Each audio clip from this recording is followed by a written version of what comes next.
You ask Tiger to solve. This deals with linear equations with one unknown. The final result is x equals 20. Let's solve it step by step.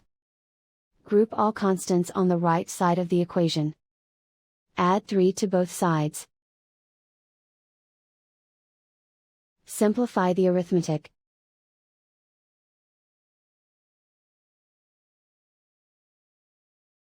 Isolate the x. Multiply both sides by 5. Group like terms. Multiply the coefficients. Simplify the fraction. Simplify the arithmetic.